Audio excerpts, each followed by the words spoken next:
వెంకటాపురం మండలం అంకన్నగూడెం సొసైటీ ఇసుక క్వారీ పేరుతో విలువైన మట్టిని అక్రమంగా గోదావరి నదిలో రోడ్ల కోసం తవ్వుతున్నారు. భారీ యంత్రాలతో తవ్వి టిప్పర్లతో ఇసుకను రాత్రి పగలు తేడా లేకుండా అక్రమంగా బయటకు తరలిస్తున్నారు. ప్రైవేటు వ్యక్తులను కాపలుగా పెట్టుకొని గోదావరి నుండి కాంట్రాక్టర్లు ఇసుకను తరలిస్తున్నారు. రెవెన్యూ మరియు టీడీఎస్ఎండీసీ అధికారులకు దృష్టికి తీసుకెళ్లినా ఎలాంటి చర్యలు తీసుకోకపోవడం పలు అనుమానాలు తావిస్తుంది.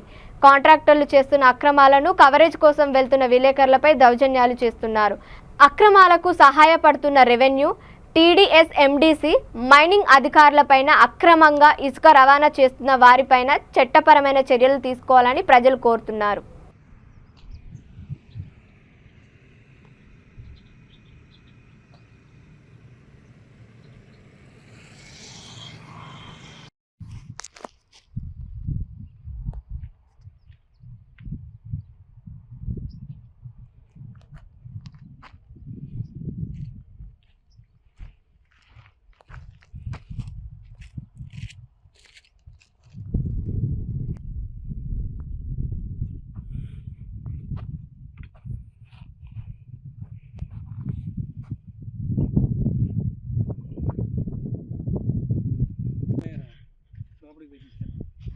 ఇది మరి దారుణంగా